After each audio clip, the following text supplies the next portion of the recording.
Assalamu alaikum dear students. You are welcome to this class of ecology. Today we are starting a new chapter and that is terrestrial ecosystems. ये जो chapter है इसमें basically हम different biomes के बारे में पढ़ेंगे।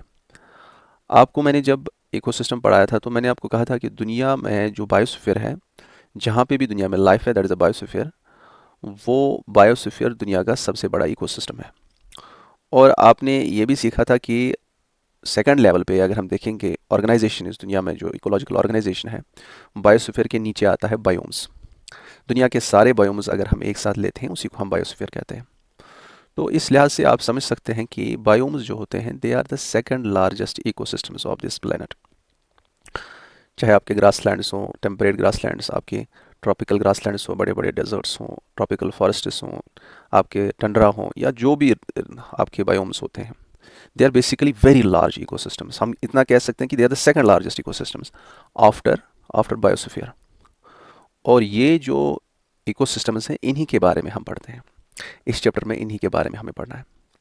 और आपकी जो शंकर आईएएस है उस बुक ने खाली टेरेस्ट्रियल इकोसिस्टम्स को बायोम्स में कंसिडर किया है।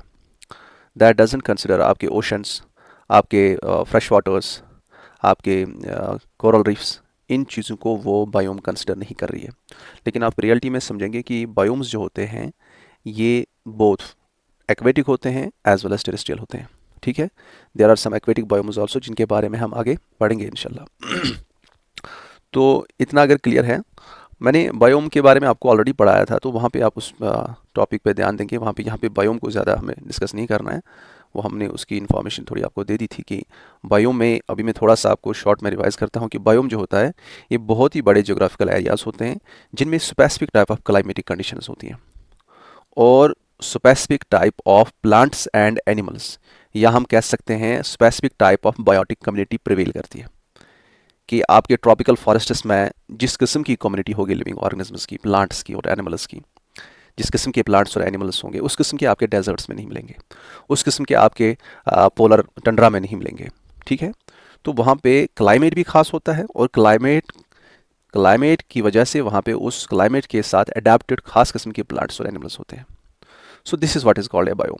Biome is a large geographical area having specific type of climate as well as characteristic type of plants and animals या characteristic type of biotic community। अब वो आप वहाँ मैंने बताया था, तो अब यहाँ पे हमें इन्हीं बायोम्स के काफ़ी सारे टाइप्स हैं उनको पढ़ना है। ठीक है, अब ये जो टॉपिक है मैं आपको बता दूं कि इस टॉपिक की जो बेस है that is in the geography. आपको ज्योग्राफी में आपने जो क्लाइमेट पढ़ा होगा, ठीक है, आपने ट्रेड विंड्स पढ़े होंगे, वेस्टर्लीज पढ़ी होंगी, ईस्टर्लीज पढ़ी होंगी, जो भी ज्योग्राफी के क्लाइमेट के रिलेटेड कंसेप्ट्स हैं वो आपके जहन में होने चाहिए। फिर ही आप इसको गोटे के बगैर, गोटाफिकेशन के बगैर अच्छे से माइंड में रख सकते हो। यहाँ पे जो आपकी शंकर आईएएस बुक है उसमें उतना अच्छे से इनको एक्सप्लेन नहीं किया गया है।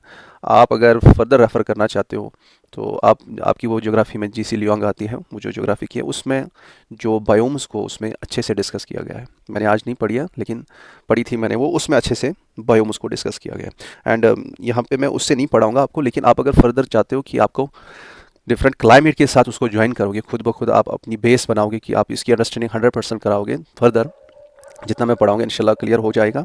उसके अलावा भी समझना चाहते हो तो आप वहाँ पे वो कंसिडर कीजिएगा। ठीक है, जीसी लियोंग पे जो आपके बायोम्स को डिस्कस किया गया है, I don't know the chapter numbers, तो वहाँ पे आप डिस्कस कीजिएगा, मतलब वहाँ पे आप अंडरस्टैंड करने की कोशिश कीजिएगा अगर आप फर्दर चाहते हो। जितना मैं पढ़ाऊँगा I think it will be sufficient, आपको कन्फ्यूजन नहीं रहेगा इंशाल्लाह। अब देखिए, जहाँ जहाँ मुझे ज्योग्राफी का कंसेप्ट यूज़ होगा थोड़ा सा मैं वो एक्सप्लेन करूँगा। I will not take for granted कि सब कुछ आपको आता है।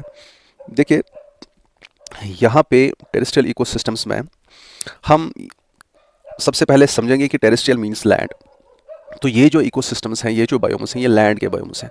और लैंड अगर आप देखेंगे दुनिया में खाली 29% लैंड है। There is only 29% land on this planet. और 29% में भी अगर आप देखेंगे मैक्सिमम पोर्शन जो लैंड का है, मुझे खुद बताए क्या वो नॉर्दर्न हेमिस्फीयर में है कि साउदर्न हेमिस्फीयर में है। This is your 0 degree latitude और दिस इज़ इक्वेटर। इसके ऊपर है नॉर्थ एंड इसके बिलो क्या है, that is the southern hemisphere. तो आप देख सकते हैं कि most of the continents are concentrated in the northern hemisphere. तो मैक्सिमम लैंड किस में है, नॉर्थ में है। समझ आ रहा है? और अगर हम टेरेस्ट्रियल बायोम्स पढ़ रहे हैं, टेरेस्ट्रियल इकोसिस्टम्स पढ़ रहे हैं, तो आप ये जहन में रखिए कि इनको हम प्रोमिनेंट व्यू इनकी कहाँ पे होगी, एक डिफ्रेंसिएशन इनमें प्रोमिनेंट तरीके से कहाँ पे होगी, नॉर्थ में होगी कि साउथ में होगी। It will be in the north. North में ही आप अच्छे से डिफ्रेंशिएट कर पाओगे किसको, एक लैटिट्यूड तक आप देखोगे कि यहाँ तक हैं आपके टंड्रा आते हैं, फिर आपके टैगा आते हैं या बोरियल फॉरेस्ट आते हैं, फिर टेम्परेट रीजन में कुछ बड़े बायोम्स आते हैं, इसी तरह से ट्रॉपिकल रीजन में बायोम्स आते हैं। तो you can more defined way में हमें मिलेंगे ये बायोम्स किस साइड में, towards the northern side, towards the northern hemisphere, because the land biomes are more concentrated towards the northern region as more land is on that side only। अब इतना अगर clear है तो यहाँ पे आई थिंक आपको पता होगा ट्रॉपिकल रीजन क्या है, सब ट्रॉपिकल रीजन क्या है, टेम्परेट रीजन क्या है। थोड़ा सा मैं दिखा देता हूँ, आई नो आपको पता होगी। यहाँ पे देखिए, अगर फॉर एग्जांपल ये हमारा ग्लोब है, ठीक है, ये हमारा ग्लोब है, दिस इज आवर अर्थ। ये जो बीच का हम सर्कल इसमें डालते हैं, इमेजिनरी सर्कल जो हम डालते हैं, जिसको हम कहते हैं 0 डिग्री लैटिट्यूड, जिसे हम क्या कहते हैं, equator. So this is equator. और कुछ इंपॉर्टेंट लैटिट्यूड्स हम इस पर ड्रा करते हैं to differentiate different regions on the basis of specific climates. तो वो इंपॉर्टेंट लैटिट्यूड्स जो हम इस पर ड्रा करते हैं, एक आपको पता होगी 23.5 नॉर्थ पे क्या है, 23.5 नॉर्थ पे क्या है, this is tropic of cancer, that all of you know, ये CN लिखा मैंने, ठीक है, ट्रॉपिक ऑफ कैंसर। 23.5 साउथ पे क्या है, 23.5 साउथ पे क्या है, tropic of Capricorn, isn't it? फिर जब हम 66.5 पे जाते हैं towards the north, this is called Arctic circle, this is called Arctic circle, this is 66.5। समझ आ रहा है? और साउथर्न हेमिस्फीयर में जब हम 66.5 पे जाते हैं, what is this called, is this Arctic circle और Antarctic circle, it is Antarctic circle. समझ आ रहा है? और यहाँ ये जो हमने डिफरेंशिएशन इसमें की, इमेजिनरी लाइंस डाल रहे हैं, इमेजिनरी सर्कल्स डाल रहे हैं, दीज आर कॉल्ड लैटिट्यूड्स, ठीक है, these are most important latitudes that we draw to differentiate different climatic regions of this earth, of this planet.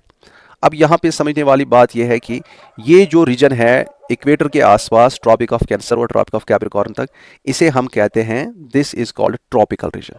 तो ये वाला region, let me different colour, ये वाला रीजन यहाँ से लेके यहाँ तक, this is called tropical region, tropical region, ठीक है, ट्रॉपिक ऑफ कैंसर से लेके ट्रॉपिक ऑफ कैप्रिकॉर्न तक, ये आप सबको पता होगी।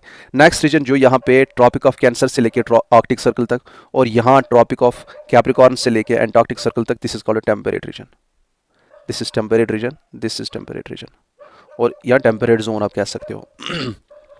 इसके ऊपर आर्कटिक सर्कल और आर्कटिक सर्कल के ऊपर और एंटार्क्टिक सर्कल के नीचे जो रीजन्स होते हैं, इनको हम क्या कहते हैं, आप सबको पता होगी, these are called frigid zones, this is the frigid zone, this is the frigid zone. और आपको पता है, यहाँ पे आपको कंसेप्ट क्लियर है कि जो इक्वेटर होता है, इक्वेटर के आसपास हमें एक ऐसा क्लाइमेट मिलता है, क्योंकि यहाँ पे डायरेक्टली सन की रेज पड़ती हैं, थ्रू आउट द ईयर पड़ती हैं, और थ्रू आउट द ईयर पड़ने की वजह से इसमें काफ़ी हॉट क्लाइमेट होगा। और हीट जो प्रोड्यूस होती है, आपको पता है कि most of money oceans are concentrated on this near this equator, equatorial region, इसके आसपास, और वहाँ पे ओशंस में इवापोरेशन होगी, there will be more evaporation, more sunlight, more heat generation, more evaporation and more rains, convectional rainfall. आपको पता है कन्वेक्शनल रेनफॉल क्या है, दैट इज जो कि कंडेंसेशन की वजह से होता है, फिर तो इवापोरेशन एंड कंडेंसेशन की वजह से, तो यहाँ पे ज़्यादा रेन्स होंगे। तो आप समझ सकते हैं कि यहाँ पे इस ट्रॉपिकल रीजन में हमें हॉट एंड वेट क्लाइमेट मिलता है, this is tropical type of climate, ठीक है।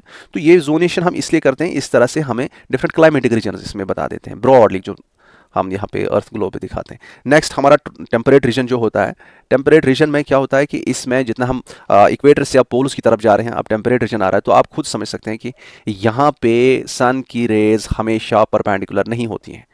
जिस तरह से ट्रॉपिकल रीजन में समर्स हमेशा होते हैं, विंटर होता ही नहीं है, ठीक है, tropical specially near the equator, ठीक है। जितना हम दूर दूर फिर जाते हैं, फिर इसमें सीजन्स, डिफरेंट सीजन आने लगते हैं। आपका समर के बाद आएगा विंटर भी आएगा, आपका ऑटम भी आएगा, ठीक है, तो ऑटम आएगा, स्प्रिंग आएगा, तो सीजन्स बनने लगते हैं। और आपको पता है कि जहाँ पे सीजन्स होंगे, वहाँ पे हमेशा सन की रेज डायरेक्टली नहीं होंगी, क्योंकि वहाँ पे समर्स हमेशा नहीं है।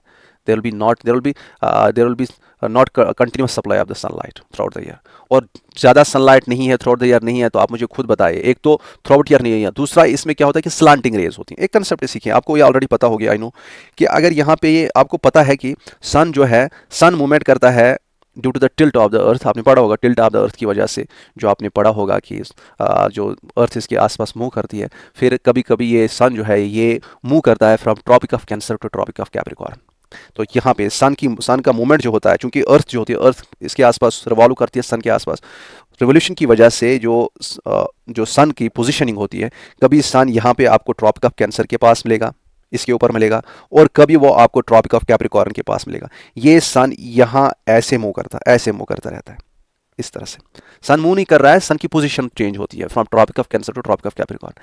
किस वजह से? जमीन की मूवमेंट की वजह से। ठीक है, तो यहाँ पे आप समझेंगे। और आप ये इक्वेटोरियल रीजन है, इस पे जनरली सन की रेज हमेशा परपेंडिकुलर होंगे, और जितना आप दूर जाएंगे आप जितना पोल्स की तरफ जाएंगे, आप मुझे खुद बताइए, क्या वहां पे सन ओवरहेड होगा कि सन की रेज स्लांटिंग होंगी? सन की रेज स्लांटिंग होंगी।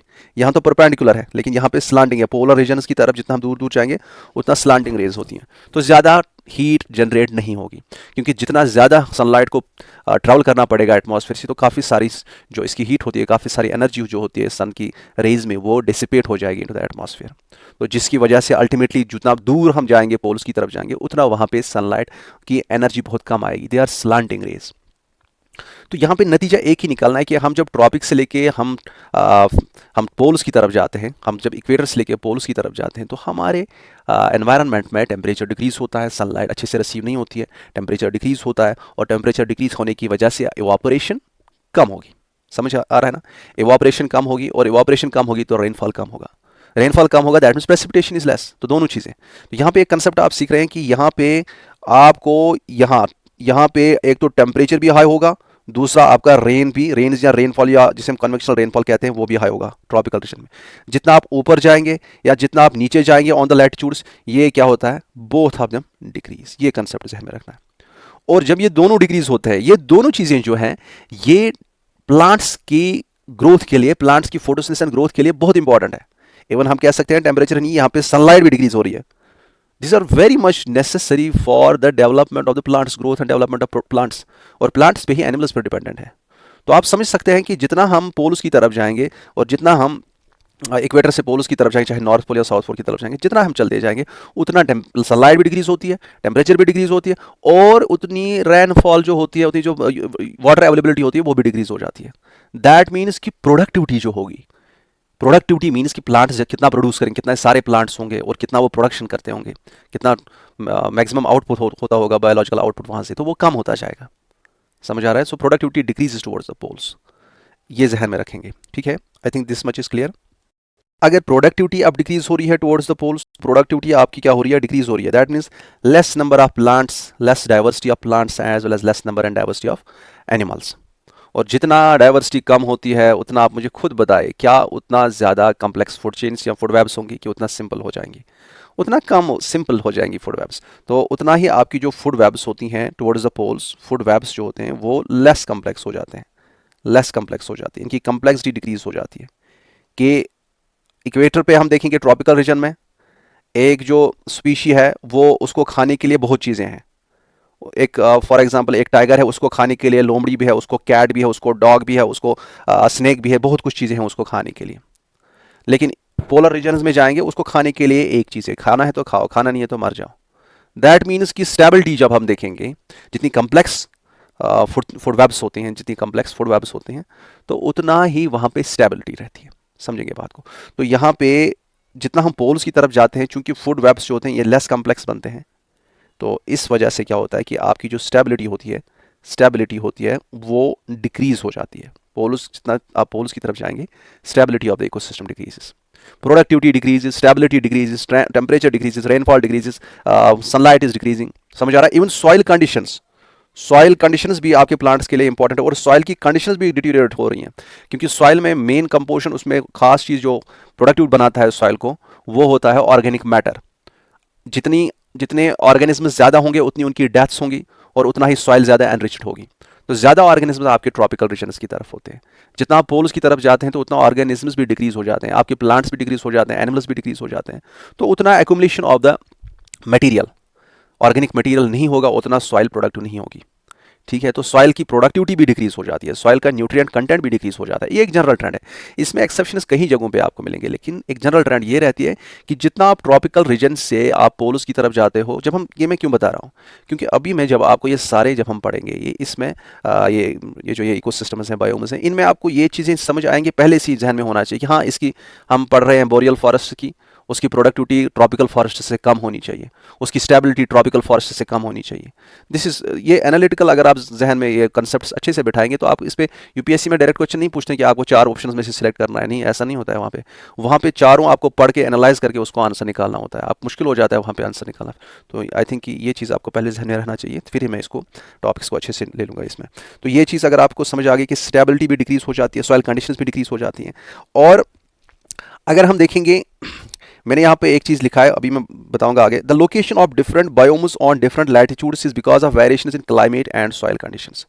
तो अब यहाँ पे आपको समझ आ गया कि हमारे इस ग्लोब में एक ही किस्म का क्लाइमेट नहीं रहता है डिफरेंट लैटिट्यूड्स पे।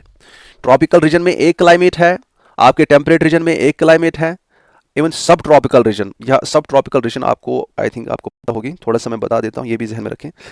ये जो टेम्परेट रीजन होता है 23 से लेके यहाँ 35 डिग्री तक, नॉर्थ में भी 35 degree north, as well as यहाँ पे साउथ में भी ट्रॉपिक ऑफ कैप्रिकॉर्न से जो कि 23.5 साउथ है, से लेके 35 डिग्री जो साउथ में हम जाएंगे। This region is called, both this region are called subtropical region. Basically क्या है, ये टेम्परेट रीजन जो होता है उसका पहला रीजन है जो कि ट्रॉपिकल रीजन की बस पास में है। This is subtropical region and this is subtropical region.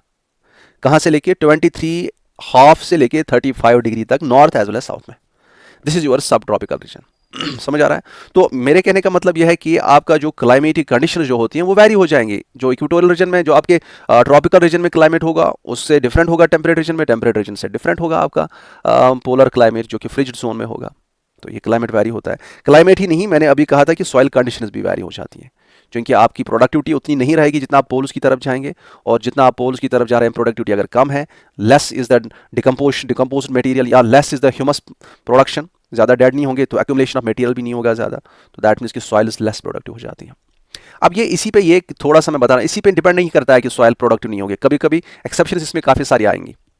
ठीक है, कभी कभी रेन्स कहीं पे आ जाएंगे तो रेन्स सॉइल बनेगी ऑर्गेनिक मैटर बनेगा, लेकिन रेन्स इतने होंगे कि ऑर्गेनिक मैटर वहाँ पे लीच होगा, वहाँ पे रहेगा ही नहीं, तो सॉइल अनप्रोडक्टिव होगी। अगरचे प्लांट्स बहुत ज़्यादा होंगे और एनिमल्स बहुत ज़्यादा होंगे, उनकी डेथ का डेड बॉडीज जो होती हैं उनका जो एक्यूमुलेटेड मटेरियल जमा होता जाएगा, लेकिन वहाँ पे नहीं रहेंगे ड्यू टू रेन वाटर। तो डिफरेंट चीज़ें होती हैं इसमें, लेकिन एक जनरल ट्रेंड है यहाँ पे जो मैंने अभी बातें बताई, एक जनरल ट्रेंड है कि आप इक्वेटर से लेके पोल्स की तरफ जाएंगे, सॉइल कंडीशंस भी आपकी सनलाइट कम होती है, टेम्परेचर कम होता है, आपके जो प्रेसिपिटेशन होती है, इवापोरेशन कम होती है, दैट मीन्स आपके कन्वेक्शनल रेनफॉल डिक्रीज हो जाते हैं। इतना ही नहीं, आपकी सॉइल कंडीशंस भी डिक्रीज हो जाती है, क्योंकि वहाँ पे प्रोडक्टिविटी कम होगी, स्टेबिलिटी कम होगी इकोसिस्टम्स की, लेस कम्प्लेक्स फूड वेब्स, तो स्टेबिलिटी कम, आपके जो इकोसिस्टम्स होंगे वो लेस प्रोडक्टिव, वो मोर फ्रेजाइल होंगे।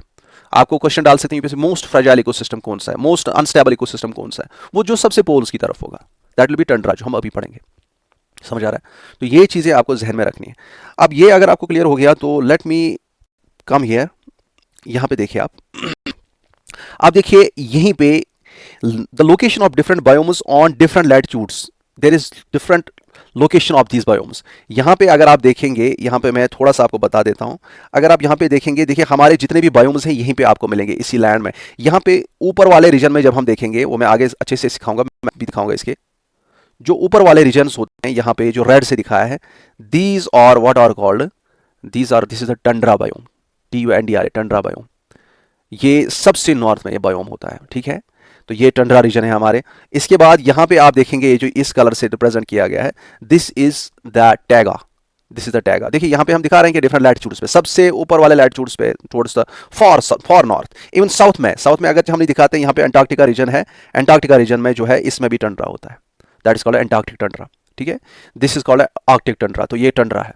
इसके बाद नेक्स्ट अगर हम देखेंगे इन्हीं लैटिट्यूड्स पे, इसके बिलो हम देखेंगे ये कलर से रिप्रेजेंट किया है, this is the boreal forests, these are boreal forests, या इनको टैगा कहते हैं या इवन कॉनिफरस फॉरेस्ट्स भी कहते हैं।